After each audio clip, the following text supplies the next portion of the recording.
கரங்களை உயர்த்தி ஒரு அல்லேலூயா சொல்லுவோமா?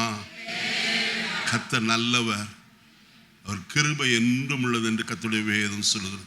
இந்த காலை வேளையில் நான் அதிகமாக உங்களோடு கூட பேசாதபடிக்கு கர்த்தருடைய வசனத்தை மட்டும் நான் உங்களோடு பேச விரும்புகிறேன். 1 தீமோத்தேயு 6ஆம் அதிகாரம் 20வது வசனத்தை நான் வாசிக்க கேட்போம். 1 தீமோத்தேயு 6ஆம் அதிகாரம் 20வது வசனம். ஓ தீமோத்தேயுவே, உன்னிடத்தில் ஒப்புவிக்கப்பட்டதை நீ காத்துக்கொண்டு சீர்கேடான வீண் பேச்சுக்களுக்கு ஞானமென்று பொய்யாய் பேர் பெற்றிருக்கிற கொள்கையின் விபரீதங்களுக்கும் விலகு. சிலர் அதை பாராட்டி விசுவாசத்தை விட்டு வழுவி போனார்கள். கிருபையானது உன்னோடே கூட இருப்பதாக. ஆமென். தலைகளை தாழ்த்தி ஜெபிப்போம். பரலோகத்தின் நல்ல பிதாவே, நல்ல வேளைக்காய் ஸ்தோத்திரம். இந்த காலை வேளையிலே கர்த்தர் வசனத்தை தந்திருக்கிறீர். எங்களோடு பேசும். நம்முடைய பிள்ளைகளுடைய இருதயத்தை கர்த்தர் திறப்பீராக. வசனத்தை கவனிக்கும்படிக்கு அவருடைய செவிகளையும் தரவும். வசனம் நம்மளுடைய இருதயத்தின் ஆழத்தில் ஆண்டவரே ஸ்டோர் பண்ண உதவி செய்யும்படியாய் ஜெபிக்கிறோம். நம்முடைய வசனத்தின்படி வசனத்தை கை கொண்டு நடக்க கர்த்தர் அனுக்கிரகம் பாராட்டும். என் மேலும் உடைய கிருபை இருக்கட்டும் ஐயா. அடியன் வாயில் உடைய வார்த்தைகளை போடுவீராக. உடைய வசனத்தை மட்டும் உடைய வார்த்தைகளை மட்டும் உடைய பிள்ளைகளோடு பகிர்ந்து கொள்ள கிருபை பாராட்டும். வசனத்துக்கு விரோதமாக எழும்புற சத்துருவின் போர் ஆயுதங்கள் இயேசுவின் நாமத்தில் அதை கட்டி கீழ்ப்படுத்தி ஜெபிக்கிறேன். உடைய கரத்திற்கு வசனத்துக்கு அர்ப்பணிக்கிறேன். இயேசுவின் நாமத்தில் பிதாவே, ஆமென். மறுபடியும் அந்த வசனத்தை வாசிக்கலாம். ஓ தீமோத்தேயுவே, உன்னிடத்தில் ஒப்புவிக்கப்பட்டதை காத்துக்கொண்டு சீர்கேடான வீண் பேச்சுக்களுக்கும் ஞானமென்று பொய்யாய் பேர் பெற்றிருக்கிற கொள்கையின் விபரீதங்களுக்கு விலகு. சிலர் அதை பாராட்டி விசுவாசத்தை விட்டு வழுவி போனார்கள். கிருபையானது உன்னோடே கூட இருப்பதாக. நான் இன்றைக்கு உங்களோடு கூட பேச போகிற செய்தியினுடைய தலைப்பு, உன்னிடத்தில் ஒப்புவிக்கப்பட்டதை காத்துக்கொள். தேவன் அநேக காரியத்தை தமது பிள்ளைகளிடத்தில் ஒப்புவித்திருக்கிறார், கொடுத்திருக்கிறார். அவைகளை நாம் காத்து நடக்கிறவர்களாய் காணப்படுகிறோமா என்பதுதான் மிக முக்கியமான ஒரு காரியம். இந்த வசனத்தில் தீமோத்தேயுக்கு எழுதப்பட்டாலும் இன்னைக்கு நமக்கும் அந்த வார்த்தை நம்மோடும் பேச ஜீவனுள்ளதாக இருக்கிறது. அங்கே சொல்லுகிறார், உன்னிடத்தில் ஒப்புவிக்கப்பட்டதை என்ன செய், காத்துக்கொள்.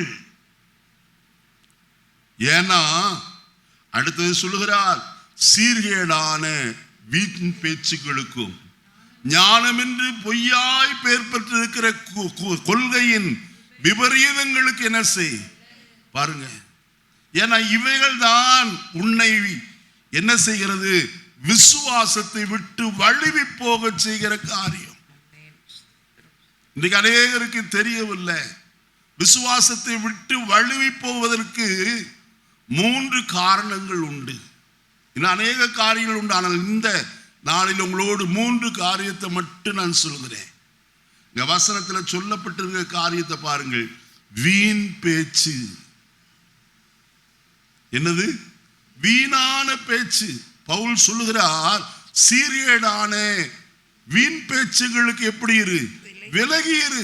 கிழவிகள் பேச்சு என்று சொல்கிறார். கிழவிதான் வீணா கதைய, பழைய கதையெல்லாம் எப்போ பார்த்தால் அதே பேசி கொண்டிருப்பார்கள். அதுதான் உன்னுடைய விசுவாசத்தை என்ன செய்கிறது, குலைத்து போடுகிறது அல்லது வழுவி போக பண்ணுகிறது. 2வது வசனத்தில் எழுதப்பட்டிருக்கிறது, ஞானம் என்று பொய்யாய் பேர் பெற்றிருக்கிற கொள்கையின் விபரீதம். பலவிதமான கொள்கைகள் இந்த நாட்களிலே காணப்படுது கிறிஸ்தவ உலகத்திலேயே. ஆனால் அவைகளுக்கெல்லாம் நீ என்ன செய், விலகி இரு. விலகணும்னா நம்மிடத்துல ஒப்புவிக்கப்பட்டதை நாம் என்ன செய்ய வேண்டும்? காத்து கொள்ள வேண்டும். எப்படி காத்து கொள்ள முடியும்? 2 தீமோத்தேயு 1:14 வசனத்தை வாசிப்போம். உன்னிடத்தில் ஒப்புவிக்கப்பட்ட அந்த நற்பொருளை நமக்குள்ளே வாசம் பண்ணுகிற பரிசுத்த ஆவியினாலே காத்துக்கொள். எப்படி காத்துக்கொள்ள முடியும்? பரிசுத்த ஆவியினாலே காத்துக்கொள்ள முடியும். எதை? நமக்கு உன்னிடத்தில் ஒப்புவிக்கப்பட்ட அந்த நற்பொருள். சாதாரணமானது அல்ல, அது நல்ல காரியம், நல்ல பொருளாயிருக்கிறது. ஒருவேளை ஒருவர் உங்களிடத்தில் வந்து ஒரு லட்சம் அல்லது 10 லட்சம் ரூபாயோ கொடுத்து தயவு செய்து பத்திரமாய் காத்துக்கொள்ளுங்கள் என்று சொன்னால் நீங்க ஏனோ தானோ என்று எங்கேயோ தூக்கி எறிய மாட்டீர்கள். பத்திரமாய் வைத்து அவர் வந்து கேட்கும் வரைக்கும் என்ன செய்வீர்கள்? பத்திரமாய் வைத்திருப்பீர்கள். நல்ல கவனிங்க. உதாரணமாய் சொல்லுகிறேன். ஆண்டவராய் இயேசு கிறிஸ்து ஒரு ஓமையை சொன்னார். ஒரு எஜமான் ஒருவன், மத்தேயு எழுதின சுவிசேஷம் 25 அது இருக்கிறது. ஒரு எஜமான் ஒருவன் தான் தூர பிரயாணம் போவதற்கு முன்பு தன்னுடைய ஊழியக்காரனை பார்த்து, ஒருவனுக்கு 5 தாலந்தும் ஒருவனுக்கு 2 தாலந்தும் ஒருவனிடத்தில் 1 தாலந்தும் என்ன செய்தான்? கொடுத்தான். அவன் தூர பிரயாணப்பட்டு அநேக நாட்களுக்கு பிறகு திரும்பி வந்தான். கணக்கு கேட்டான். எஜமான் கணக்கு கேட்டபோது 5 தாலந்தை வாங்கினவன், ஐயா நீர் எனக்கு 5 தாலந்து கொடுத்தீர், அந்த 5ஓடு கூட 5 என்ன செய்தேன்? சம்பாதித்தேன் என்று சொல்லி 10 தாலந்து அவனிடத்தில் கொடுத்தார். 2 தாலந்து வாங்கினவனோ 2ஓடு 2ஐ கூட்டி அவனுக்கு கொடுத்தார். 1 தாலந்து வாங்கினவனோ தன் எஜமானை குறை சொல்லுகிறவனாய் காணப்பட்டான். அவனுக்கெல்லாம் 5 கொடுத்தீங்க, 2 கொடுத்தீங்க, எனக்கு மட்டும். நம்ம வீட்டில் எப்படி வருதா? பெரிய பிள்ளைக்கு நிறைய சிக்கன் நிறைய போட்டுட்டு சின்ன பிள்ளைக்கு 2 மட்டும் கொடுத்தீங்கன்னா அந்த பிள்ளை என்ன சொல்லும்? அம்மாவுக்கு பெரிய பையன் மேல மட்டும் ரொம்ப கரிசனை, எப்ப பார்த்தாலும் அவனை மட்டும் நல்லா நேசிக்கிறாங்க. என்ன செய்யறது இல்லை? சொல்லுமா சொல்லாதா? நம்ம தமிழ் பழமொழியின்படி ஒரு கண்ணுக்கு வெண்ணையும் இன்னொரு கண்ணுக்கு சுண்ணாம்பும் தடவர காரியம். 2ம் நம்ம பெற்ற பிள்ளைதான். ஆனா பாரபட்சம் நமக்குள்ள என்ன செய்யக்கூடாது? அவன் என்ன செஞ்சான்? 1 தாலந்த கொடுத்தான். 1 தாலந்த பெற்றவன் சோம்பேறியா இருந்து விட்டான். அவன் செய்ய வேண்டிய வேலையை செய்திருப்பானால் இன்னொரு தாலந்து என்ன செய்திருப்பான்? சம்பாதித்திருப்பான். அதற்கு பதிலாய் தன் எஜமானை குற்றம் சொல்கிறவனாய் காணப்படுகிறார். இன்றைக்கு நான் உங்களோடு சொல்கிற காரியம், தேவன் நம்மிடத்தில் கொடுத்திருக்கிற ஈவுகள் ஏராளம். இந்த ஈவாய் காணப்படுகிற காரியத்தை பரிசுத்த ஆவியானவரை கொண்டுதான் நாம் என்ன செய்ய முடியும்? காத்து கொள்ள முடியும். கர்த்தருடைய வசனத்தில் என்ன வாசிக்கும் போது யூதாவின் நிருபத்திலே இவ்விதமாய் வசனம் சொல்லுகிறது. 3வது வசனத்தை நான் வாசிப்போமா? பிரியமானவர்களே, பொதுவான ரட்சிப்பை குறித்து உங்களுக்கு எழுதும்படி நான் மிகவும் கருத்துள்ளவனாய் இருக்கையில் பரிசுத்தவான்களுக்கு ஒப்பு கொடுக்கப்பட்ட ஒரு விஷயம், ஒப்பு கொடுக்கப்பட்ட விசுவாசத்திற்காக நீங்கள் தைரியமாய் போராட வேண்டும் என்று உங்களுக்கு எழுதி உணர்த்துவது. நல்ல கவனிங்க. யாரிடத்தில் ஒப்பு கொடுக்கப்பட்டது? பரிசுத்தவான்களிடத்திலே. எத்தனை பேர் பரிசுத்தவான்களா இந்த அறைக்குள்ள காணப்படுகிறீர்கள்? அநேருக்கு சந்தேகம், நம்ம பரிசுத்தவான் தானா? இயேசுவின் ரத்தத்தினால கழுவப்பட்ட அத்தனை பேர் யார்தான்? பரிசுத்தவான்கள். 1 கொரிந்தியர் 6:11 வாசிக்க வேண்டாம். உங்களில் சிலர் இப்படிப்பட்டவர்களா இருந்தீர்கள். ஆயினும் நமது தேவனுடைய ஆவியினால், நமது தேவன் கிறிஸ்துவுடைய நாமத்தினாலும் நமது தேவனுடைய ஆவியினாலும் என்ன செய்யப்பட்டீர்கள்? கழுவப்பட்டீர்கள். பரிசுத்தமாக்கப்பட்டீர்கள். இப்ப பரிசுத்தமாக்கப்பட்டவங்க இப்ப கையை உயர்த்தி ஒரு அல்லேலூயா சொல்லுங்க பார்க்கலாம். அநேக சமயத்துல நமக்கு ஒரு டவுட் வருது. ஏன்னா நம்ம ஊருக்கு வந்தவர் அப்படிப்பட்டவர். டவுட்டு எப்ப பார்த்தாலும் ஆண்டவரே நம்முடைய கையில விரலை விட்டாதான் நான் நம்புவேன். அதுதான் அந்த அவிசுவாசம் தான் இன்னைக்கு எல்லாருக்குள்ள தொத்தி கொண்டு இருக்கிறது. நல்ல கவனிங்க, இந்த கருமையான காலை வழியில பரிசுத்தவான்களுக்கு ஒரு விசை ஒப்புவிக்கப்பட்ட விசுவாசத்திற்காக நீங்கள் தைரியமாய் போராட வேண்டும் என்று உங்களுக்கு எழுதி உணர்த்துவது எனக்கு அவசியமாய் கண்டது. கர்த்தர் நமக்கு ஒப்புவித்திருக்கிறாரே, ஒப்புவிக்கப்பட்டது என்னது? விசுவாசம். இது அப்படியே வைத்துக் கொள்ளுங்க. இந்த விசுவாசத்தை தான் அநேகர் என்ன செய்தார்கள்? கோட்டை விட்டு விட்டார்கள். எதினாலே? வீண் பேச்சினாலே அவர்கள் விசுவாசத்தை விட்டு வழுவி போனார்கள். இரண்டாவது காரியம், அதே 1 தீமோத்தேயு 6ஆம் அதிகாரம் 10வது வசனத்தை வாசிப்போமா? பண ஆசை எல்லா தீமைக்கும் வேறாயிருக்கிறது. சிலர் அதை இச்சித்து விசுவாசத்தை விட்டு என்ன செய்தார்கள்? அவங்களும் வழுவி போயிட்டாங்க. எதனாலே? பண ஆசையினாலே. இன்னைக்கு அநேகர் கிறிஸ்தவ மார்க்கத்திற்கு வருகிறது என்னன்னா, நம்ம ஊழியக்காரங்க சொன்னாங்க, 1 ரூபா கொடுத்தீங்கன்னா உனக்கு எத்தனை ரூபா கிடைக்கும்? 10 ரூபா கிடைக்கும். 10 ரூபா கொடுத்தா 100 ரூபா கிடைக்கும். 100 ரூபா கொடுத்தா 1000 ரூபா கிடைக்கும். 10,000 ரூபா கொடுத்தா 1,00,000 ரூபா கிடைக்கும். ஆண்டவர் என்ன வட்டிக்காரரா? வட்டி பிசினஸா செஞ்சுட்டு இருக்காரு? அல்ல.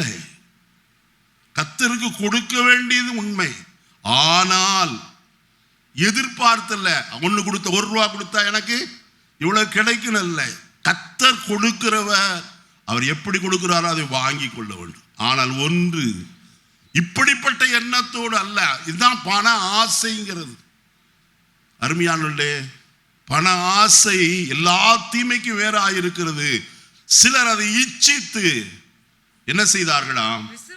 விசுவாசத்தை விட்டு வழுவி அநேக வேதனைகளினாலே தங்களை என்ன செய்தார்கள்? இனி 3வது காரியம், எதனாலே விசுவாசத்தை விட்டு விட்டார்கள்? அதே 1 தீமோத்தேயு 1ஆம் அதிகாரம் 18, 19 வசனங்களை வாசிக்கிறோம். குமாரனாகிய தீமோத்தேயுவே, உன்னை குறித்து முன் உண்டான தீர்க்க தரிசனங்களை படியே நீ அவைகளை முன்னிட்டு நல்ல போராட்டம் பண்ணும்படி இந்த கட்டளையை உனக்கு ஒப்புவிக்கிறேன். நீ விசுவாசமும் நல்மனசாட்சியும் உடையவனாயிரு. இந்த நல்மனசாட்சியை சிலர் தள்ளிவிட்டு விசுவாசமாகிய கப்பலை சேதப்படுத்தினார்கள். எதை விட்டுட்டாங்க? மனசாட்சியே இல்லை. ஒருத்தர்கிட்ட கடன் வாங்குறாங்க, அப்புறம் கொடுக்குறேன் இப்புறம் கொடுக்குறேன்னு சொல்லிட்டே போறாங்க. கொஞ்ச நாள் கழிச்சு, நீ எங்கே கொடுத்த? நீ கொடுத்தியாக்கும், அதுக்கு என்ன சாட்சி? இன்னைக்கு உலகம் அப்படிப்பட்டதா இருக்கிறது. நல்லா கவனிச்சுங்க. இப்படிப்பட்ட மனுஷருக்கு என்ன இல்லை? சுத்த மனசாட்சி அற்றவர்களாயிருக்கிறார். நீங்க வசனத்தை வாசிப்பீங்களானால் அதே 2 தீமோத்தேயு 1ஆம் அதிகாரத்துல வாசிக்க முடியும். நாம் எப்படி கர்த்தரை ஆராதிக்க வேண்டும் என்று வாசிப்போம். 4வது வசனத்திலிருந்து வாசிக்கலாம். உன்னிலுள்ள மாயமற்ற விசுவாசத்தை நினைவு கூறுகிறதினாலே உன் முன்னோர்கள் முதற்கொண்டு சுத்த மனசாட்சியோட என்ன செய்ய? என்ன மனசாட்சி? சுத்த மனசாட்சி. மனசாட்சியிலே இன்னைக்கு அநேகர் எப்படி இருக்காங்க தெரியுங்களா? சூடுண்ட பொய்யராய் காணப்படுகிறாங்க. என்னதுல? மனசாட்சியில சூடுண்ட பொய்யர். மழுங்கி போச்சு மனசாட்சி. ஒரு தடவை பொய் சொன்னா ஒண்ணு கர்த்தர் எல்லாம் மன்னிப்பார். எத்தனை தடவை பொய் சொன்னா என்ன? ஓடி போய் கர்த்தர் இடத்துல என்ன செய்யலாம்? மன்னிப்பு கேட்டுக்கலாம். உண்மைதான். ஆனாலும் நல்ல கவனிங்க. எப்போது மன்னித்து கொண்டே இருப்பார் என்று யோசித்து விட வேண்டாம். நம்முடைய மனசாட்சியை எந்த பாவமும் அணுகாதபடி நாம் என்ன செய்ய வேண்டும்? காத்து கொள்ள வேண்டியது அவசியமான ஒரு காரியம். அப்படி இருந்தால்தான் நாம் கர்த்தரை என்ன செய்ய முடியும்? அவர் விரும்புகிறபடி ஆராதிக்க முடியும். சுத்த மனசாட்சியோட கர்த்தரை ஆராதித்து என்று கர்த்தருடைய வசனத்திலே நாம் வாசிக்கிறோம். அதற்காக பவுல் என்ன செய்கிறார்? தேவனை ஸ்தோத்திரம் பண்ணுகிறேன் என்று சொல்கிறார். சரி, இன்னைக்கு கர்த்தர் நம்மிடத்தில் ஒப்பு கொடுத்த காரியம் என்ன? முதலாவது காரியத்தை நான் உங்களோடு சொல்ல விரும்புகிறேன். எபேசியருக்கு எழுதின நிருபம் 2ஆம் அதிகாரம் 8வது வசனத்தை வாசிப்போம் சற்று வேகமாக. கிருபையினாலே விசுவாசத்தை கொண்டு ரட்சிக்கப்பட்டீர்கள். இது உங்களால் உண்டான அல்ல, இது தேவனுடைய. எது கர்த்தர் நம்ம இடத்துல கொடுத்திருக்கிறது? என்னது? ஈவா, ரட்சிப்பு. என்னது? ரட்சிப்பு. நாம் ரட்சிக்கப்பட்டோம். எதிலிருந்து? பாவத்திலிருந்தும் அக்கிரமங்களிலிருந்தும் கர்த்தர் நம்மை என்ன செய்திருக்கிறார்? கிருபையாய் ரட்சித்திருக்கிறார். அந்த 2ஆம் அதிகாரம் முதல் வசனத்தை பாருங்க. அக்கிரமங்களினாலும் பாவங்களினாலும் மரித்தவர்களாய் இருந்த உங்களைத்தான் என்ன செய்திருக்கிறார்? உயிர்ப்பித்து ரட்சித்திருக்கிறார். நம்முடைய பாவமற அவர் நம்மை என்ன செய்திருக்கிறார்? கழுவி இருக்கிறார். நம்மை சுத்தவான்களாய் மாற்றி இருக்கிறார். நாம் ரட்சிக்கப்பட்டிருக்கிறோம். ரட்சிக்கப்பட்ட ஒரு தேவனுடைய பிள்ளை, நல்ல கவனிங்க, இந்த ரட்சிப்பை காத்து கொள்ள வேண்டியது அவசியமான ஒரு காரியம். நமக்கு கொடுக்கப்பட்ட ரட்சிப்பு சாதாரணமானது அல்ல. நான் இன்னொரு வசனத்தையும் சேர்த்து சொல்ல விரும்புகிறேன். 68ஆம் சங்கீதம் 20வது வசனத்தை வாசிக்கலாம். 68ஆம் சங்கீதம் 20வது வசனம். நம்முடைய தேவன் ரட்சிப்பை அருளும். போதுமா? நம்முடைய தேவன் எதை அருளுகிறவர்? அப்ப நமக்கு ரட்சிப்பு கொடுத்திருக்கிறார்ல, இலவசமாய், எந்த விதமான பைசா இல்லையா? அதை வாசிப்போமானால் 1 பேதுரு 1ஆம் அதிகாரம் 18-19 வசனங்களை வாசிக்கலாம். 1 பேதுரு 1:18-19. உங்கள் முன்னோர்களால் நீங்கள் பாரம்பரியமாய் அனுசரித்து வந்த வீணான நடத்தை நின்று அழிவுள்ள வஸ்துக்களாகிய வெள்ளியினாலும் பொன்னினாலும் நீங்கள் மீட்கப்படாமல் குற்றமில்லாத மாசற்ற ஆட்டுக்குட்டியாகிய கிறிஸ்துவின் விலையேற பெற்ற ரத்தத்தினாலே மீட்கப்பட்டீர்கள் என்று அறிந்திருக்கிறீர்களே. எதனாலே நாம் ரட்சிக்கப்பட்டோம்? கிறிஸ்துவினுடைய விலையேற பெற்ற ரத்தம். அந்த ரத்தத்தை குறித்து அங்கு சொல்லப்பட்டிருக்கிறது. அது மாசற்றதும் குற்றமில்லாததும் விலையேற பெற்றதுமாயிருக்கிற ரத்தம். அந்த ரத்தத்தை அசுத்தம் என்று எண்ணி சிலர் அதை தள்ளி விடுகிறவர்களாய் காணப்படுகிறார்கள். என்னை கேட்கிற தேவ ஜனமே, நம்மை பரிசுத்தப்படுத்துகிற ரத்தம் எப்படிப்பட்டது என்பதை அறிய வேண்டும். அதனால் தான் அதை குறித்து கர்த்தருடைய வசனத்தில் என்ன வாசிக்கும் போது இப்படி வாசிக்கிறோம். இந்த விலையேற பெற்ற ரட்சிப்பு சாதாரணமானது அல்ல. எபிரேயர் 2ஆம் அதிகாரத்தில் என்ன வாசிக்கும் போது அங்கே 4வது வசனம் இப்படி ஆய் சொல்லப்பட்டிருக்கிறது. அடையாளங்களினாலும் அற்புதங்களினாலும் பலவிதமான பலத்த செய்கைகளினாலும் நம்முடைய சித்தத்தின்படி பகிர்ந்து கொடுத்த பரிசுத்தாவின் வரங்களினாலும் தேவன் தாமே சாட்சி கொடுத்ததுமாயிருக்கிற இவ்வளவு பெரிதான கர்த்தருடைய பிள்ளைகளே, நீங்க பெற்றிருக்கிற ரட்சிப்பு சின்னதல்ல. கணக்கு போட வேண்டாம். எவ்வளவு பெரிய ரட்சிப்பு, பெரிய ரட்சிப்பு. அங்க நீங்க அதுக்கு மேல் வசனத்தையும் கொஞ்சம் வாசி வாங்க. முதலாவது கர்த்தர் மூலமா, யார் மூலமாய் அறிவிக்கப்பட்டது?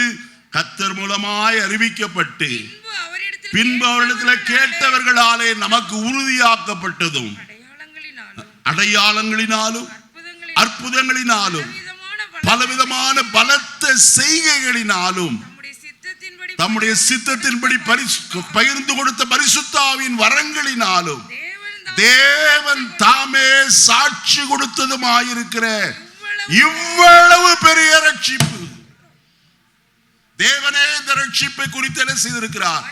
சாட்சி கொடுத்திருக்கிறார். அவ்வளவு பெரிய ரட்சிப்பு. இந்த ரட்சிப்பினுடைய ஆழத்தை நாம் உணர்ந்திருக்கிறோமா? அதே 2ஆம் அதிகாரத்தில் நான் வாசிக்கும் போது கர்த்தருடைய வார்த்தை விதமாய் சொல்லப்பட்டிருக்கிறது. 9வது வசனத்தை வாசிப்போம். என்றாலும் தேவனுடைய கிருபையினால் ஒவ்வொருவருக்காகவும் மரணத்தை ருசி பார்க்கும்படிக்கு தேவதூதரிலும் சற்று சிறியவராக்கப்பட்டிருந்த இயேசு மரணத்தை உத்தரித்தது நிமித்தம்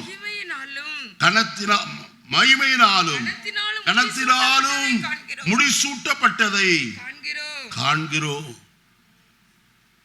யாருக்கெல்லாம் மரணத்தை ருசி பார்த்தார்? சொல்லுங்க.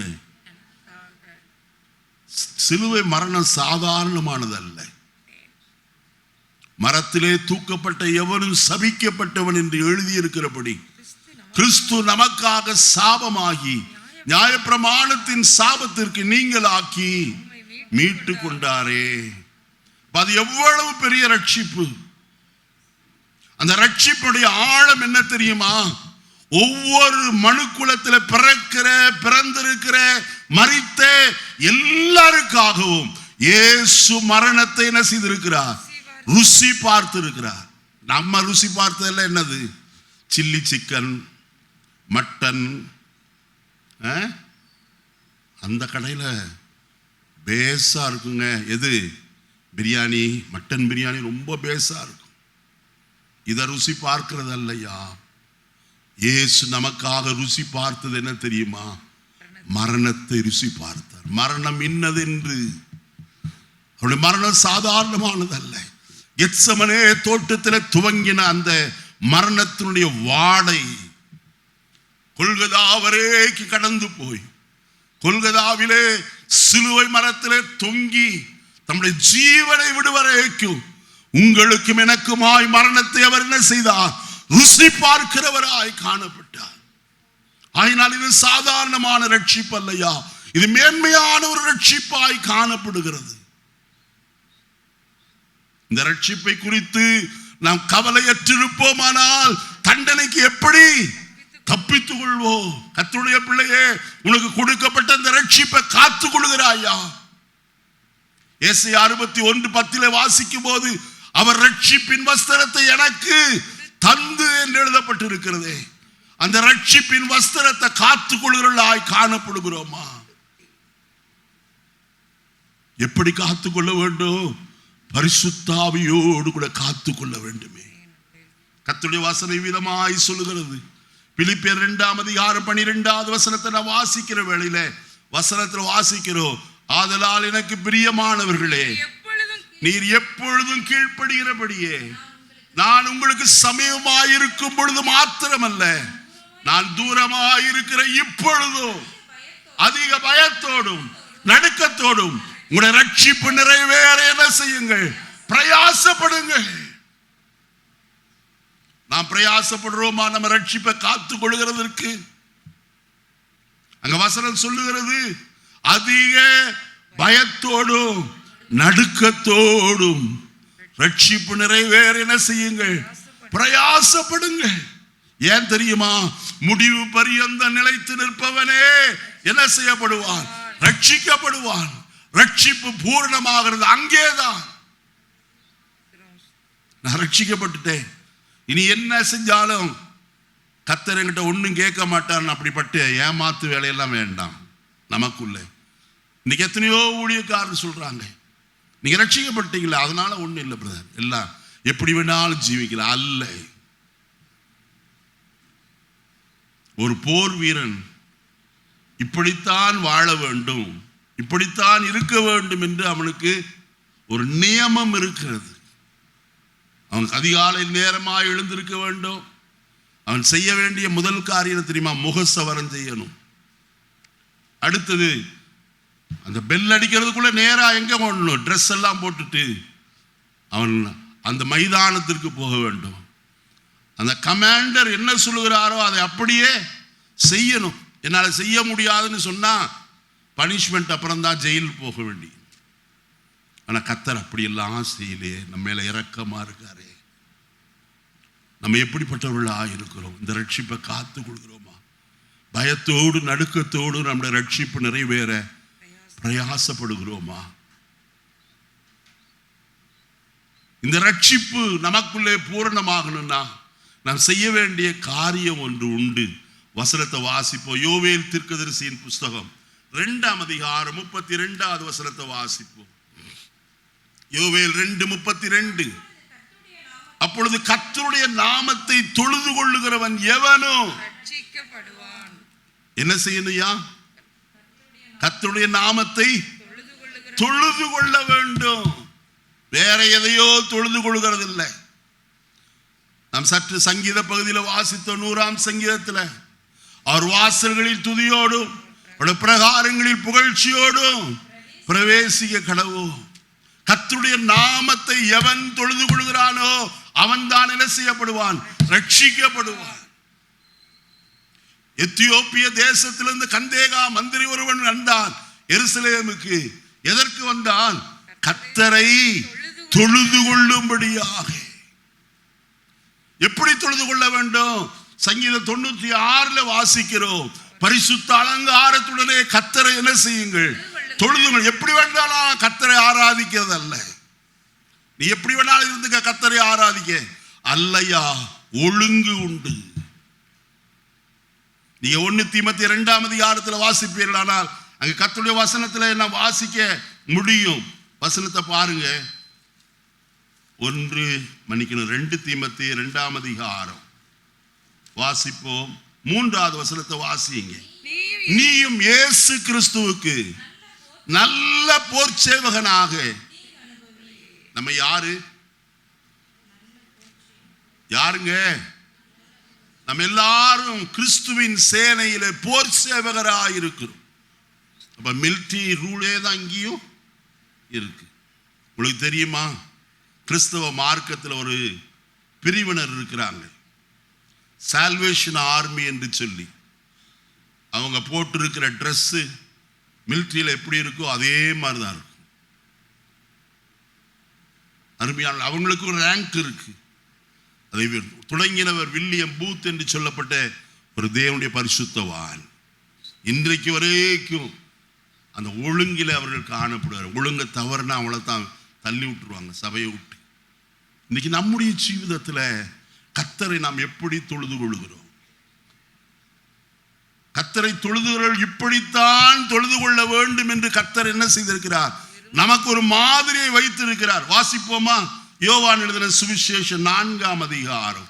யோவான் எழுதின சுவிசேஷம் 4ஆம் அதிகாரம் வாசிப்போம். 23வது வசனத்திலிருந்து வாசி. உண்மையாய் தொழுது கொள்ளுகிறவர்கள் பிதாவை ஆவியோடும் உண்மையோடும் தொழுது கொள்ள வேண்டும். காலம் வரும், அது இப்பொழுதே வந்திருக்கிறது. தம்மை தொழுது கொள்ளுகிறவர்கள் இப்படிப்பட்டவர்களா இருக்க வேண்டும் என்று பிதாவுடைய விருப்பத்தை நிறைவேற்றுகிறோமா? எப்படிதான் ஆராதிக்க தொழுது கொள்ள வேண்டும்?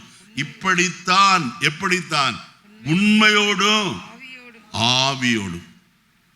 அவருடைய விருப்பத்தை நாம் நிறைவேற்றுமா? நம்ம விருப்பத்தின்படி அல்ல. நம்ம ஆராதனை எப்படி வேண்டாலும் ஆராதலாம், டான்ஸ் ஆடலாம், அதை பண்ணலாம், இதை பண்ணலாம். அல்ல, கர்த்தர் சொல்ல கிரமத்தின்படி கர்த்தரை ஆராதிப்பது. அடுத்த வசனத்தில் சொல்லும் போது சொல்கிறார், தேவன் ஆவியாயிருக்கிறார். அவரை தொழுது கொள்ளுகிறவர்கள் ஆவியோடும் உண்மையோடும் அவரை தொழுது கொள்ள வேண்டும் என்று கர்த்தர் விரும்புகிறார். ஐயா, சரி, இந்த தொழுகையில இன்னொரு காரியமும் இருக்கிறது. பிலிப்பியருக்கு எழுதின நிருபம் 3ஆம் அதிகாரம் 3வது வசனம். பிலிப்பியர் 3:3. ஏனெனில் மாம்சத்தின் மேல் நம்பிக்கையாயிராமல் ஆவியினாலே தேவனுக்கு எப்படி ஆராதனை செய்யணும்? ஆவியினால். ஆவியிலே நிறைந்து கர்த்தரை ஆராதிக்க வேண்டும். ஒரு பெந்தேகோஸ்தேக்காரன் என்றால் அல்லது ஆவிக்குரியவன் என்று சொன்னால் ஆவியில நிறைந்து கர்த்தரை ஆராதிக்க வேண்டும். நம்முடைய ஆராதனை அப்படிப்பட்டதாய் நம்முடைய ஜீவிதத்தில் காணப்படுகிறதா? அறை வீட்டுக்குள்ளே ஆடாவிட்டால் அம்பலத்தில் ஆட முடியாது. நான் சொன்னது புரிஞ்சுதா?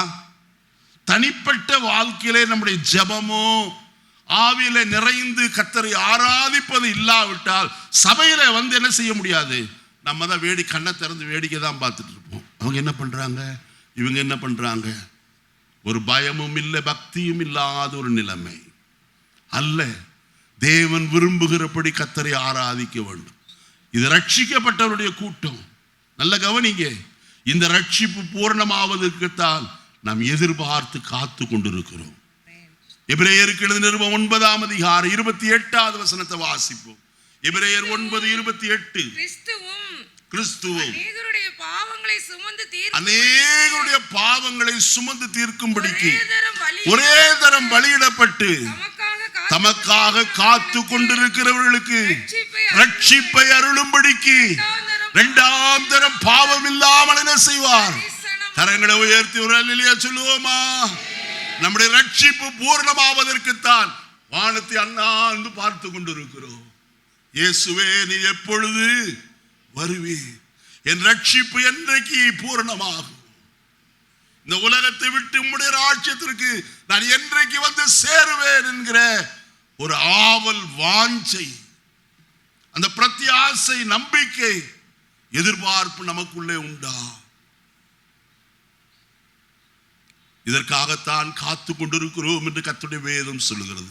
இனி இரண்டாவது நமக்கு ஒப்பு கொடுக்கப்பட்ட இரண்டாவது காரியம் எபிரேயர் 6ஆம் அதிகாரம் 1 வசனத்தை வாசிக்கலாம். எபிரேயர் 6:1. ஆகையால் கிறிஸ்துவை பற்றி சொல்லிய மூல உபதேச வசனங்களை நாம் விட்டு செத்த கிரியைகளுக்கு நீங்களாகும் மனம் திரும்புதல் தேவன் பேரில் வைக்கும். முதலாவது ரட்சிப்பு நமக்கு கொடுக்கப்பட்டது இறுதி வரைக்கும் காத்து கொள்ள வேண்டும் என்று சொன்னேன், பரிசுத்த ஆவியின் கிருபையோடு கூட. இரண்டாவது காரியம் கர்த்தர் நமக்கு ஒப்பு கொடுத்தது என்னது? விசுவாசம். நல்ல கவனிங்க. இந்த விசுவாசத்தை கர்த்தர் என்ன செய்திருக்கிறார்? எபிரேயர் 12ஆம் அதிகாரம் 1 வசனத்துல, ஆகையால் மேகம் போன்ற இத்தனை திரளான சாட்சிகள்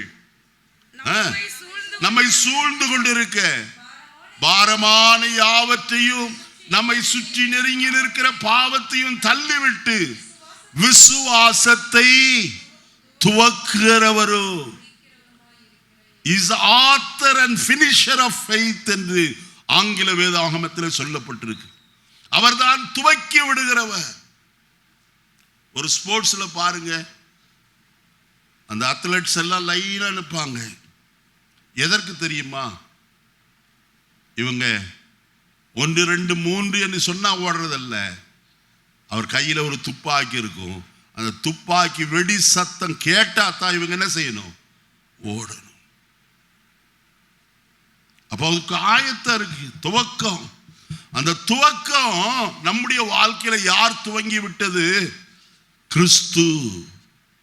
அவர்தான் நமக்குள்ளே அந்த விசுவாசமாகிய விதையை கர்த்தர் என்ன செய்திருக்கிறார்? ஊன்றி வைத்திருக்கிறார்.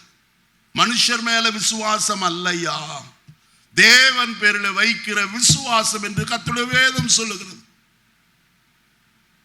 தேவன் பேரில் நம்ம எவ்விதமான விசுவாசம் உடையவர்களாயிருக்கிறோம். ஐநத்தில் வசனத்தில் என்ன வாசிக்கிறோம்?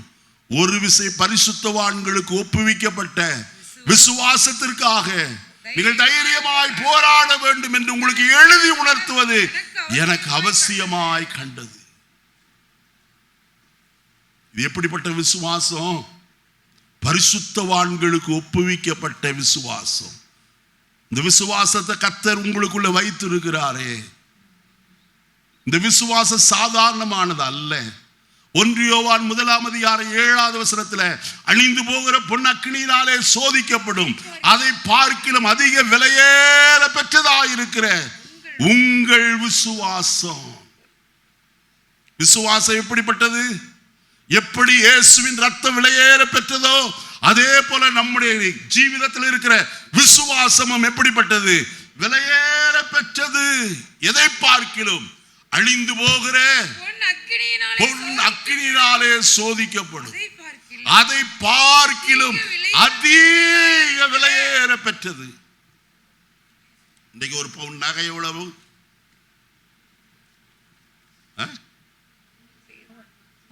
சொல்லுங்க. 1.5 லட்சமா?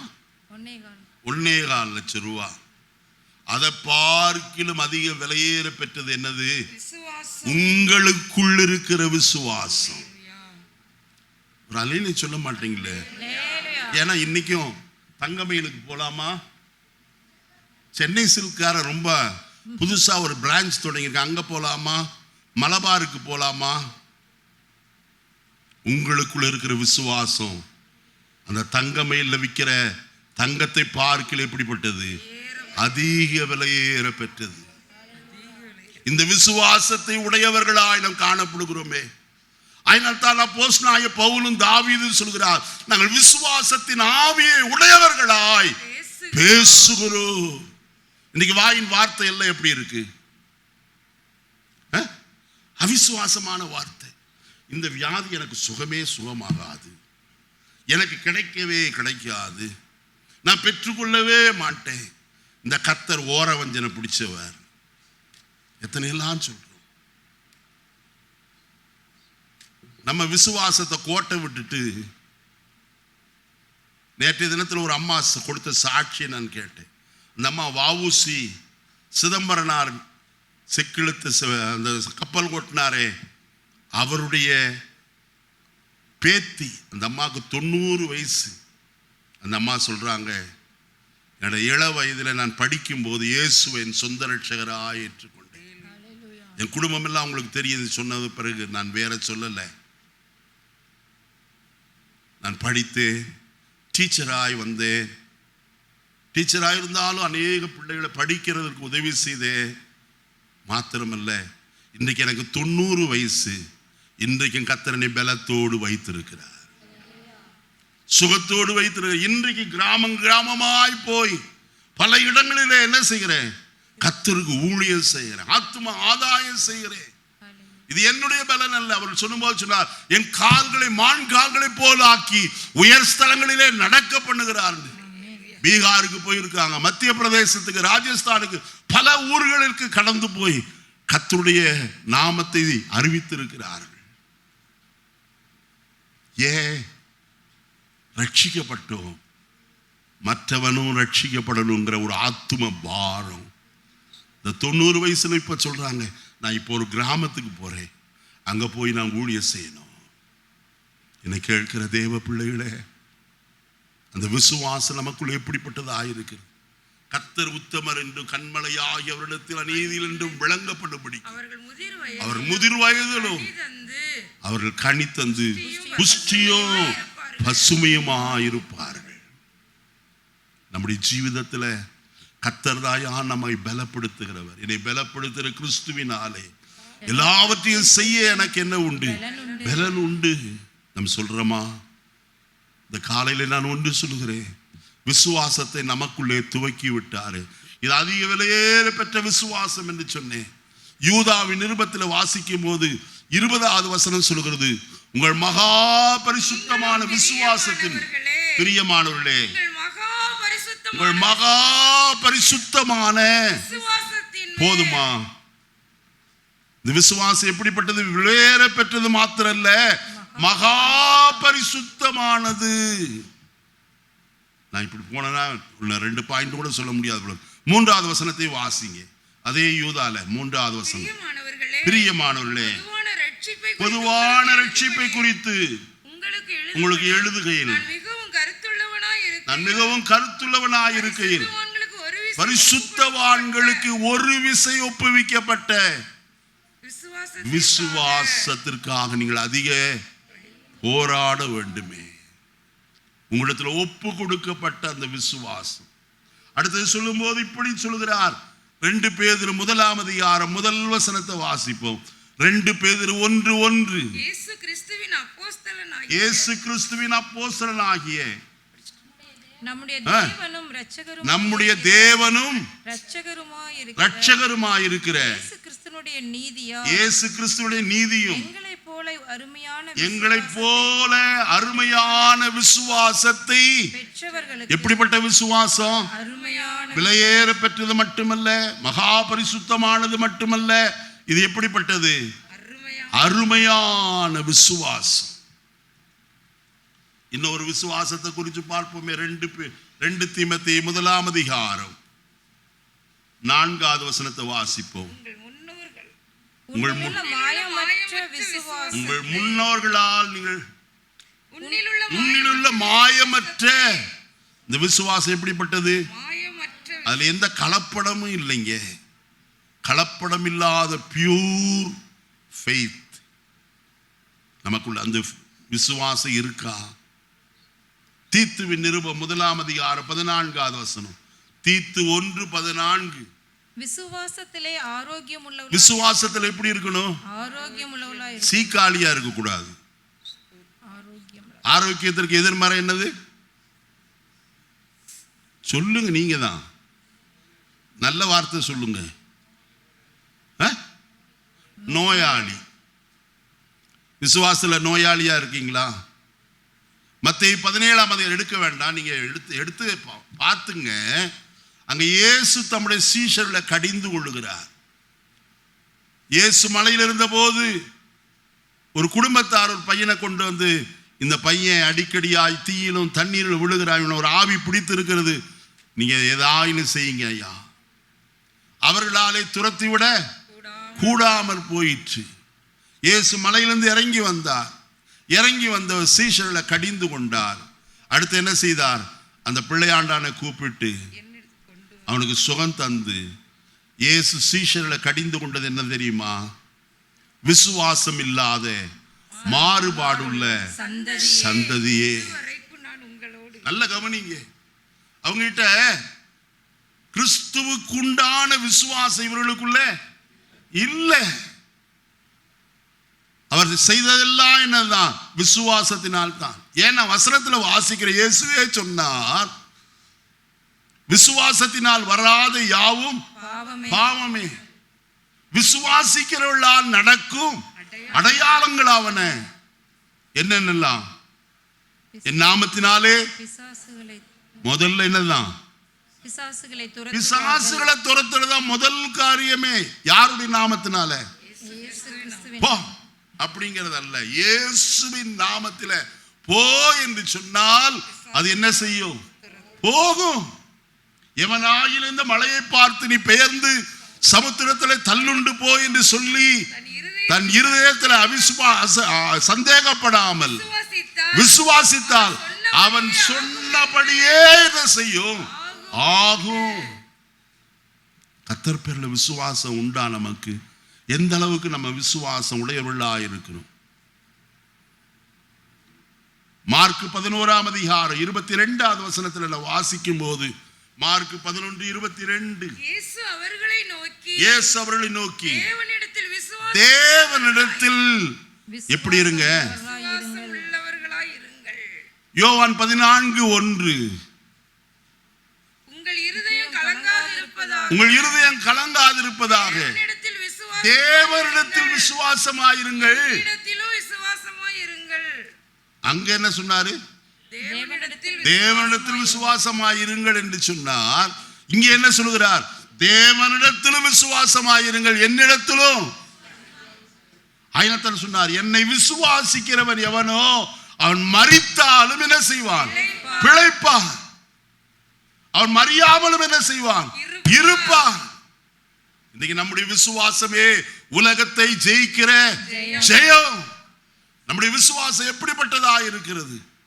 காஞ்சி போன விசுவாசம் இல்லையா நம்முடைய விசுவாசம். விசுவாசத்தின் வீரனாய் முன்னே கடந்து போனவர்.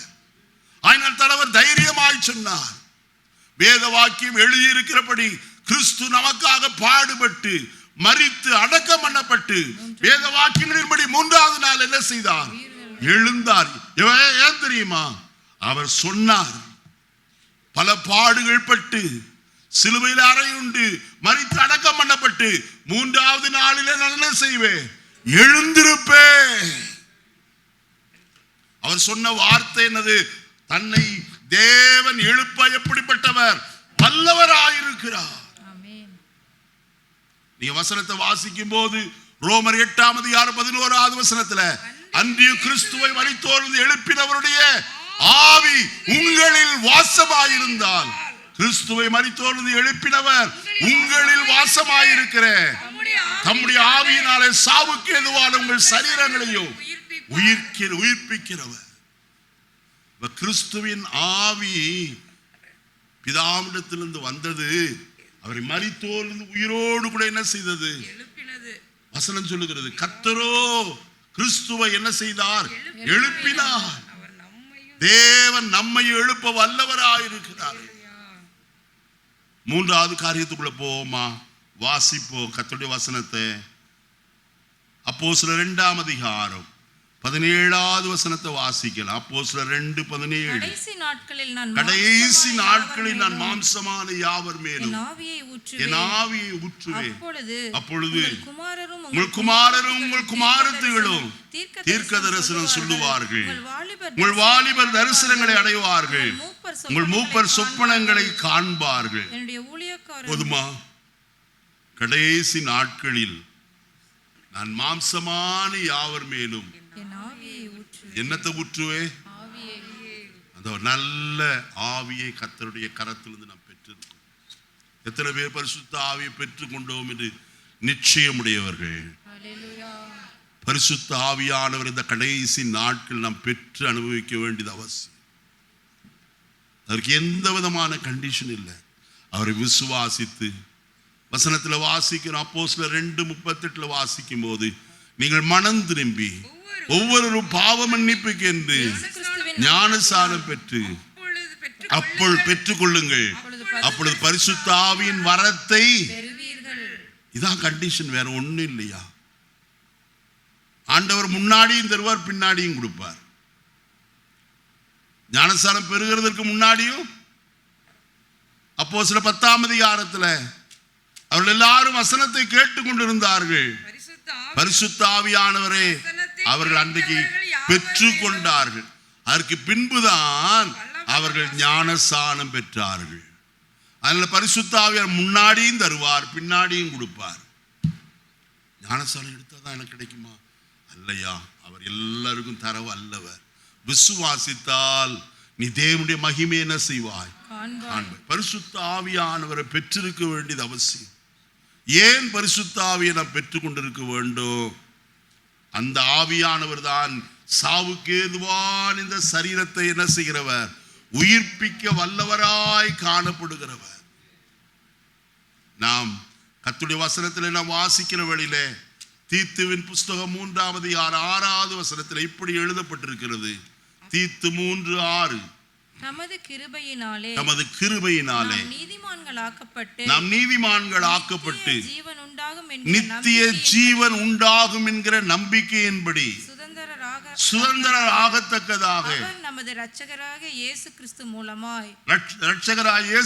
மூலமாய் அந்த பரிசுத்த ஆவியை நம்மேல் என்ன எப்படி ஊற்றினார்? பாஸ்டர், கொஞ்சம் தான் அபிஷேகம் கிடைச்சது. சில பேர் சொல்றது நான் நிறைய கேட்டிருக்கேன். என்னங்க பரிசுத்த ஆவி பெற்றுங்களா? கொஞ்சம் தான் பாஸ்டர் கிடைச்சது. ஆண்டவர் கொஞ்சமா கொடுக்கிறேன்னா சொல்லியிருக்காருங்க. நல்ல கவனிங்க, வசனத்தை நான் சொல்றேன், விளையாட்டுக்கு சொல்லல. எதையோ ஒன்று கதை அடிச்சுட்டு போறதுக்கு நான் வரல. இந்த வாரம் முழுவதும் கர்த்தருடைய சமூகத்தில் உட்கார்ந்து ஒவ்வொரு நாளும் தேவனுடைய வசனத்தை ஆராய்ந்து பார்த்து உங்கள் முன்பாக நிற்கிறேன். வசனத்தில் சொல்லப்பட்டிருக்குது, அந்த பரிசுத்த ஆவியை தேவன் நம்மேல் என்ன செய்திருக்கிறார்? சம்பூர்ணமாய் பொழிந்தருளி இருக்கிறார். ஐயா, மாம்சமான எல்லார் மேல் அவர் ஊற்றுகிறவர்.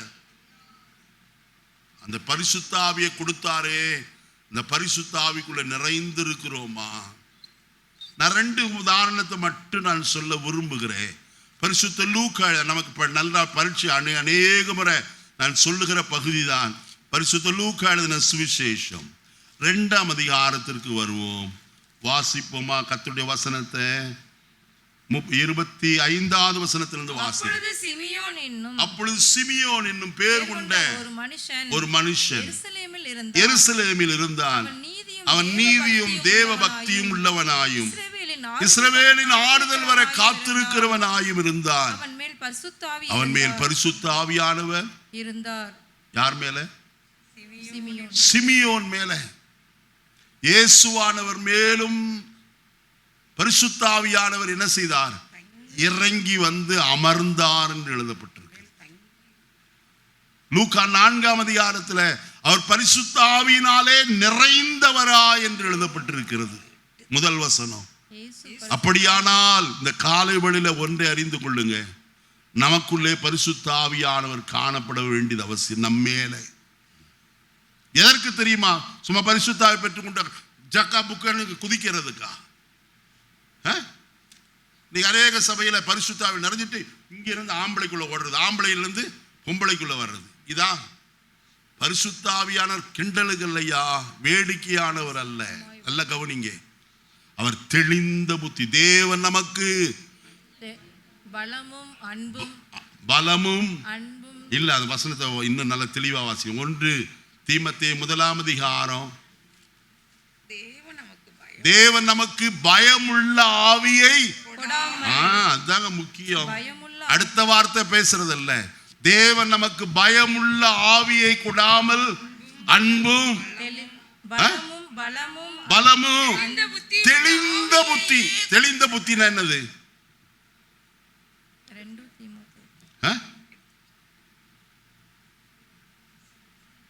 நம்ம வீட்டில் மழை காலத்தில் சிறுவாணி தண்ணி வரும். அது எப்படி வரும்? சிவப்பு கலராக வரும். சிவப்பு கலராக வந்தால் அந்த காலத்தில் நான் சின்ன பிள்ளையா இருக்கும்போது சொல்லுவாங்க, போய் மருந்து கடையில் ஒரு கொட்டை வாங்கிட்டு வாங்க, அது உள்ளுக்குள்ளே போட்டு வச்சா அது என்ன செய்யும்? தெளிஞ்சு போயிடும். பாருங்க, அப்போ தெளிகிற தண்ணியை தான் என்ன செய்யணும்னு விரும்புகிறோம். ஏன் கலங்கின தண்ணி ஏன் குடிக்க மாட்டேங்கிறோம்? சங்கீதக்காரன் 23ஆம் சங்கீதத்தில் சொல்கிறார், கர்த்தரின் மேய்ப்பராயிருக்கிறார், நான் தாழ்ச்சி அடையேன். அவர் என்னை புல்லுள்ள இடங்களில் மேய்த்து அமர்ந்த தண்ணீர். வேகமாய் ஓடுகிற தண்ணீர் அல்ல, அது கிடங்கில காணப்படுகிற தண்ணி அல்ல, அமர்ந்த தண்ணீர். மெதுவா போகும். அந்த தண்ணி தான் எப்படி இருக்கும்? தெளிவா இருக்கும். தெளிவா இருந்த என்ன நடக்கும் தெரியுமா? சொல்லுங்க. அதெல்லாம் எங்களுக்கு ஏதையா? வட்டல்ல சாப்பாடு போட்டால் திங்கறதுக்கு தெரியும், வேற என்ன தெரியும்? எங்கள் அப்பா அம்மாவை குறை பேசுறதுக்கு தெரியும். அப்பா அம்மா பாக்கெட்டில் காசு இருந்தால் எடுத்துட்டு போக தெரியும். ஹோட்டலில் போய் திங்கறதுக்கு தெரியும். இதா அமர்ந்த தண்ணியில தான் நம்முடைய முகம் தெரியும். என்ன தெரியும்? நம்முடைய முகமே தெரியும். அந்த ஆடு அதுல தண்ணியில பார்க்கும்போது அந்த தண்ணியில அது முகம் தெரியும். ஏன்? அமர்ந்த தண்ணி உள்ளுக்குள்ள முதலையோ அல்லது வேறு ஏதாவது மிருகமோ உள்ளுக்குள்ள தண்ணிக்குள்ள இருக்கும். அதை நன்றாய் தெளிவான தண்ணீரில் என்ன செய்ய முடியும்? பார்க்க முடியும். என்னை கேட்கிற கர்த்தருடைய பிள்ளைகளே, அமர்ந்த தண்ணீர் அன்றைக்கு நடத்துகிறாரே, அந்த ஆவியானவர் நமக்கு தெளிந்த ஆவியில நிறைஞ்சாலும், எவ்வளவு வல்லமையான ஆவியில நிறைஞ்சாலும் ஒன்று சொல்றேன், நான் எங்கே இருக்கிறேன் என்கிற நினைவு என்னுடைய மூளையில இருந்துகிட்டே இருக்கும். இப்படி சொல்றாங்களே, இதெல்லாம் டவுட்டு. அவங்களாம் சும்மா சொல்றது. நான் சொல்றேன் அப்படி எல்லாம் கிடையாது. என்னதான் துள்ளி சாடுனாலும் சரி, போய் பொம்பளை கூட்டத்தில் விழுகிறது ஆம்பளை கூட்டத்தில் விழுகிறது அல்ல. அப்படி சொல்றவங்க ஆவியை பெறல, வேற ஏதோ ஒன்று பெற்றிருக்கிறாங்க. அவ்வளவுதான் நான் சொல்லுவேன். கர்த்தருடைய பிள்ளையே, தெளிந்த ஆவியினாலே நாம் நிரப்பப்பட்டு இருக்கிறோம். நாம் எங்கே இருக்கிறோம் என்று தெரியும். என்ன பேசுகிறோம் என்று தெரியும், யாரோடு பேசுகிறோம் என்று தெரியும். அந்த பேசுகிறதுனாலே கர்த்தர் நமக்கு கொடுக்கிற பலன் எப்படிப்பட்டது என்று தெரியும். ஆயினத்தால் பரிசுத்தவான்கள் மணிக்கணக்காய் முழங்காலிலே இருந்து பரிசுத்த ஆவியிலே நிறைந்து கர்த்தரோடு பேசிக்கொண்டே இருந்தார்கள். இன்னைக்கு ஞாயிற்றுக்கிழமை ஆராதனைக்கு வந்து இந்த 2 ஆர்கனையும் எடுத்து பேக் பண்ணி வச்சுட்டு, அந்த பேடெல்லாம் பேக் பண்ணி வச்சுட்டு பாட்டு பாடினா யாருக்குள்ளே ஆவி வராது. ஏன்? நம்ம பெற்ற ஆவி இதுக்குள்ள எல்லாம் அடங்கி இருக்கு, கொட்டுறதெல்லாம் அடங்கி இருக்கு. டெம்போ அதிகப்படுத்துறதுனால அல்ல ஆவி, நமக்கும் ஆவியானவருக்குள்ள தொடர்பு. நம்ம ஜெபிக்கும் போதே ஆவியில என்ன செய்வோம்? நிறைந்திருப்போம். அதான் இங்க வசனத்தில் எழுதப்பட்டிருக்கு. லூக்கா 2:25 பரிசுத்த ஆவியானவர் அவன் மேல் என்ன செய்தார்? இருந்தார். அது அப்படியே வச்சுக்கிட்டு ஏசாயா 61 அதிகாரத்துக்கு வாங்க. ஏசாயா 61. நேரம் ஆயிருச்சு, கொஞ்சம் வேகமா. கர்த்தருடைய ஆவியானவர் என் மேல் இருக்கிறார், சிறுமைப்பட்டவர்களுக்கு சுவிசேஷம் அறிவிக்க. எத்தனை பேர் மேல கர்த்தருடைய அபிஷேகம் இருக்கு? யாருக்காவது போய் சுவிசேஷம் சொல்லி இருக்கீங்களா? சொல்றமா? இன்னைக்கு ஒரு தீர்மானம் எடுத்துக்கொள்ளுங்க. என்மேல் கர்த்தர் வைத்த அபிஷேகம் மற்றவர்களுக்கு என்ன செய்யும்படி, சிறுமைப்பட்டவர்களுக்கு, தரித்திரருக்கு சுவிசேஷம் அறிவிக்க என்னை அபிஷேகம் பண்ணி இருக்கிறார். சும்மா சபையில வந்துட்டு 2 அந்நிய பாஷையில பேசுகிறதற்கு அல்ல அபிஷேகம் பண்ணினது. தரித்திரருக்கு, சிறுமைப்பட்டவர்களுக்கு சுவிசேஷத்தை அறிவிக்க, காயப்பட்டவர்களுக்கு சுவிசேஷத்தை அறிவிக்க. நம்ம செய்யறோமா? செய்ய வேண்டியது அவசியம். இவன் சிமியோன் மேல் இருந்த கர்த்தருடைய ஆவியானவர் என்ன செய்தார் என்று வசனத்தை வாசிக்கும் போது அவனுக்கு ஒரு வாக்குத்தத்தம் உண்டாயிருந்தது. கர்த்தருடைய கிறிஸ்துவை நீ காணும் முன்னே என்ன செய்ய மாட்டாய்? மரணமடைய மாட்டாய் என்று பரிசுத்த ஆவியினாலே அவனுக்கு there is a message through Holy Spirit. அவனுக்கு என்று பர்சனலா தனிப்பட்ட விதத்தில் ஒரு ஆவியானவர் அவனோடு கூட ஒரு வாக்குத்தத்தம் கொடுத்திருந்தார். உனக்கு மரணமா? நீ வயது சென்றவனா? அதை பற்றி கவலைப்படாதே. உடைய மரண நாள் எப்பொழுது வரும்? கிறிஸ்துவை காணும் முன்னே நீ என்ன செய்ய மாட்டாய்? நீ கிறிஸ்துவை கண்டுகொண்டுதான் மரணம் அடைவாய். வாக்குத்தத்தம் நமக்கு இருக்கா? உறுதியாய் பிடித்துக் கொள்ளும். அதனால்தான் அவன் காத்திருந்தான். இஸ்ரவேலின் ஆறுதல் வரை காத்திருந்தவன் ஒரு நாளில் அடுத்த வசனத்தில் வாசிக்கும் போது அவன் ஆவியின் ஏவுதலினாலே தேவாலயத்தில் என்ன செய்தான்? கர்த்தருடைய ஆவியானவர் ஏவினான். போன வாரம் சொன்ன பிசாசு ஏவினான் என்று சொல்லி, அவன் அல்ல ஏவுறது, தேவனுடைய ஆவியானவர் ஏவி தேவனுடைய ஆலயத்துக்கு வந்திருந்தான். கிறிஸ்துவை கண்டான். தன் கைகளில் என்ன செய்தான்? ஏந்தி கொண்டு அவரை துதிக்கிறவனாயிருந்தான். அதே அதிகாரத்தில் 36வது வசனத்திலிருந்து வாசிக்கும் போது அன்னாள் என்று சொல்லப்பட்டவளும் பரிசுத்தாவினாலே நிறையப்பட்டவளாய் காணப்பட்டவள். வசனம் சொல்லுகிறது, அவள் என்ன செய்தாள்?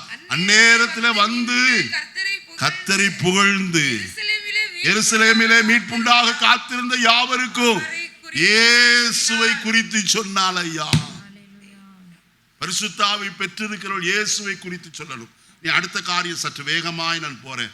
இன்னொரு 5 நிமிஷத்துக்குள்ள நான் முடிக்கணும்னு விரும்புறேன். சங்கீதம் 4ஆம் சங்கீதம் 7வது வசனத்தை வாசிப்போம். 4ஆம் சங்கீதம் 7வது. அவர்களுக்கு தானியமும் திராட்சரசமும் பெருகி இருக்கிற காலத்தின் சந்தோஷத்தை பார்க்கிறோம். அதிக சந்தோஷத்தை என் இருதயத்தில் தந்தீர். சொல்லுங்க, என் இருதயத்தில் தந்தீர். எத்தனை பேர் இருதயத்துல சந்தோஷமா இருக்கீங்க? ஹல்லேலூயா. சந்தோஷம் இல்லாதவங்க எத்தனை பேர்? நான் 2க்குமே கை தூக்க மாட்டேன். சந்தோஷம் இருந்தா என்ன, இல்லாட்டி என்ன? கர்த்தருடைய வசனமா ஐயா, கர்த்தருடைய வார்த்தை உங்களுக்கு சொல்லுகிறேன். அவர்களுக்கு தானியமும் திராட்சரசமும் பெருகி இருக்கிற காலத்தின் சந்தோஷத்தை பார்க்கிறோம்.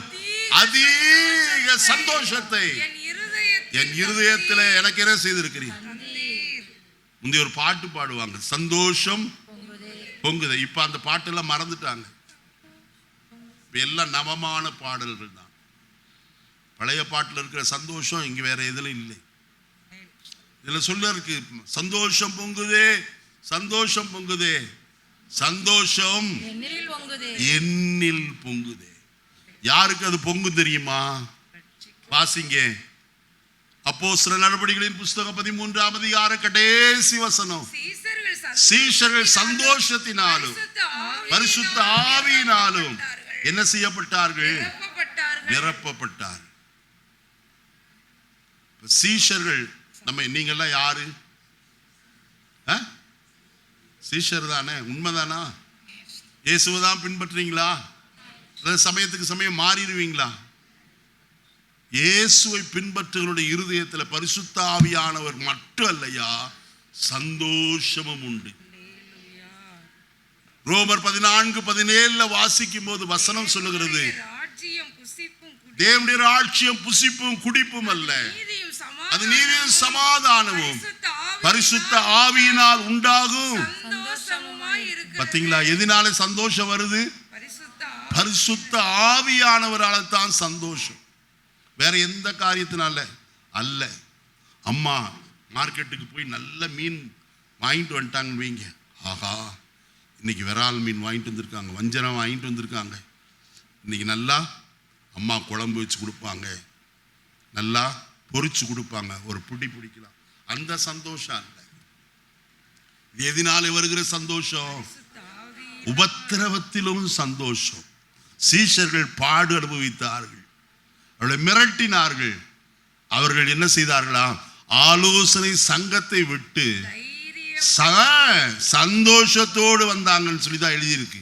வாசிங்க அப்போஸ்தலர் நடபடிகளின் புஸ்தகம் அங்கே 5ஆம் அதிகாரம்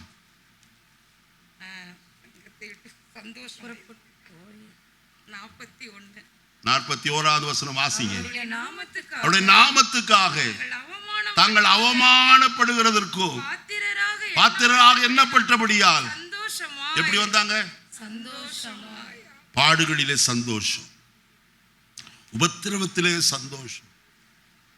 பரிசுத்த ஆவியானவர் தான் இந்த சந்தோஷத்தை கொடுக்கிறார், வேற யாரும் அல்ல. சந்தோஷத்தினால நம்மை நிரப்புகிற தேவாவியானவர்.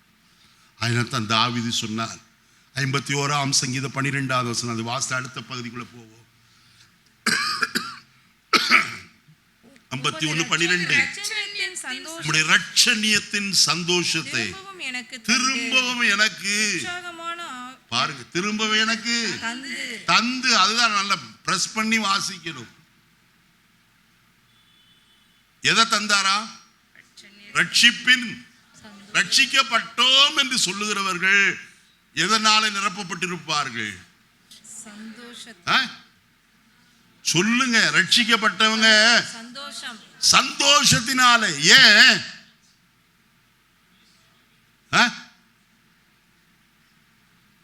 பாவம் எல்லாம் சொல்லுங்க. பாட்டு பண்ணாங்க, பாவம் எல்லாம் பறந்துருச்சா?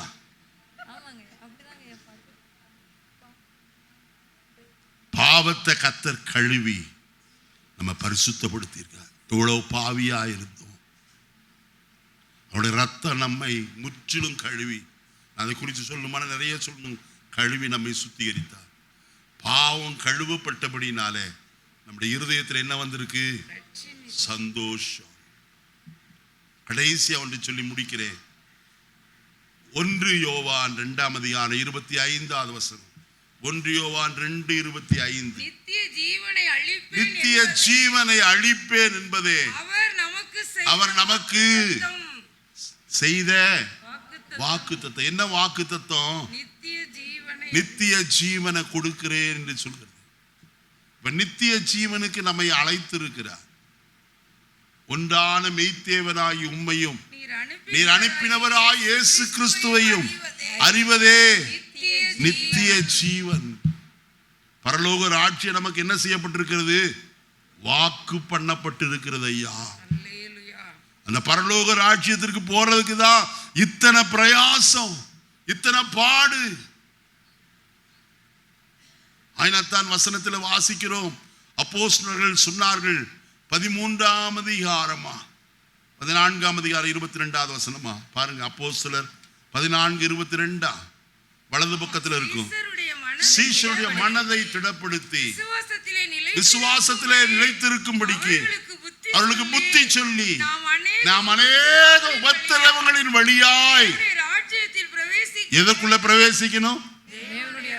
பரலோகத்துக்குள்ள பிரவேசிக்கணும்னா பாடுகள் இந்த உலகத்துல நமக்கு உண்டு, உபத்திரவம் நமக்கு உண்டு. அது எந்த விதத்துல இருக்குன்னு நமக்கு தெரியாது. ஆனால் எல்லாவற்றையும் பொறுமையோடு சகித்தார். நாம் பாடுபட்டால் ஆளுகையும் செய்வோம் என்று எழுதப்பட்டிருக்கு.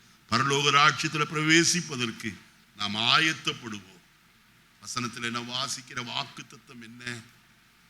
இப்படிப்பட்ட வாக்கு தத்தங்கள் நமக்கு உண்டாயிருக்கிறபடியால் பிரியமானவர்களே, மாம்சத்திலும் ஆவியிலும் உண்டாயிருக்கிற எல்லா சுசி நீங்க நம்மை பரிசுத்தப்படுத்திக் கொண்டு பரிசுத்தமாகுதலை தேவ பயத்தோட பூரணப்படுத்த கடவோம் என்று 2 கொரிந்தியர் 7:1 வாசிக்க. எப்படிப்பட்ட வாக்கு தத்தங்கள் நமக்கு கொடுக்கப்பட்டிருக்கிறது? 6ஆம் அதிகாரத்தில் கடைசி 2 வசனங்களை வாசிங்க. ஆனபடியினால் நீங்கள் அவர்களை நடுவில் இருந்து புறப்பட்டு பிரிந்து போய் அசுத்தமானதை தொடாதிருங்கள். அப்பொழுது நான் உங்களை ஏற்றுக்கொண்டு உங்களுக்கு பிதாவாயிருப்பேன், நீங்கள் எனக்கு குமாரனும் குமாரத்தியுமாயிருப்பீர்கள். சரிம்மா, போதும். இப்படியே போனா போயிட்டே இருக்கும் போல இருக்கு. எனக்கும் பிரசங்கத்தை நிறுத்த முடியாது. அப்பொழுது நான் உங்களை ஏற்றுக்கொண்டு, அவர் நம்ம ஏற்றுக்கொள்ளணுங்க. நம்ம அவரை ஏற்றுக்கொண்டோமா? யோவான் 1ஆம் அதிகாரம் 12வது வசனத்தில் அவருடைய நாமத்தின் மேல் விசுவாசம் உள்ளவர்களாகி அவரை நல்ல கவனியை ஏற்றுக்கொள்ளுகிற 2 பகுதி. ஒன்று நாம் அவரை ஏற்றுக்கொள்ளுகிறது, மற்றொன்று அவர் நம்மை ஏற்றுக்கொள்ளணும். அவர் ஏற்றுக்கொள்வதற்கு ஏதுவான நடக்கை நம்மிலே காணப்பட்டால் நித்திய ஜீவனுக்குள்ள பிரவேசிப்போம். எல்லாரும் எழுந்திருப்போம், கர்த்தரை நோக்கி பார்ப்போம். இந்த காலை வேளையிலே உனக்கு ஒப்புவிக்கப்பட்ட அந்த நற்பொருளை பரிசுத்த ஆவியோடு கூட காத்துக்கொள். கர்த்தருடைய பிள்ளைகளே, நமக்கு கர்த்தர் ஒப்பு கொடுத்தது ரட்சிப்பு, விசுவாசம், பரிசுத்த ஆவியானவர், சந்தோஷம், நித்திய ஜீவன். இவைகள் எல்லாம் நம்மளுக்கு கொடுத்திருக்கிறார். இன்னும் எத்தனையோ காரியம் இருக்கு. இன்னைக்கு அந்த 5 காரியத்தை உங்களோடு நான் பேசி இருக்கிறேன். இந்த நற்பொருளை பரிசுத்த ஆவியோடு கூட காத்து கொள்ளுங்கள். பரலோகத்தின் நல்ல பிதாவே, நல்ல வேளைக்காய் ஸ்தோத்திரம். இன்றைக்கு எங்களோடு பேசின உடைய ஜீவனுள்ள வார்த்தைகளுக்காக நாங்கள் நமக்கு நன்றி சொல்கிறோம். எங்களிடத்தில் ஒப்புவிக்கப்பட்ட அந்த நற்பொருளை நாங்கள் பரிசுத்த ஆவியோடு காத்து கொள்ள எங்களுக்கு கிருபைத்தார். நாங்கள் மிகுந்த ஜாக்கிரதை உள்ளவர்களாய், எங்கள் எதிராளியாகிய பிசாசானவன் எவனை விழுங்கலாமோ என்று வகை தேடி சுற்றி வருகிற இந்த காலகட்டத்தில் தனக்கு கொஞ்ச காலம் மாத்திரம் உண்டு என்று அறிந்து மிகுந்த தீவிரமாய் செயல்படுகிற காரியத்தை நாங்கள் அறிந்து நாங்கள் மிகுந்த ஜாக்கிரதையோடு ஜீவிக்க எங்கள் ஒவ்வொரு கணக்கர்கள் செய். நாங்கள் இடதாயிலும் வலதாயிலும் சாய்ந்து பாராதபடி கிறிஸ்துவை மாத்திரம் நோக்கி பார்த்து ஓட எங்களுக்கு உதவி செய். கிருபை கூட இருக்கட்டும். இயேசுவின் நாமத்தில் பிதாவே, ஆமென்.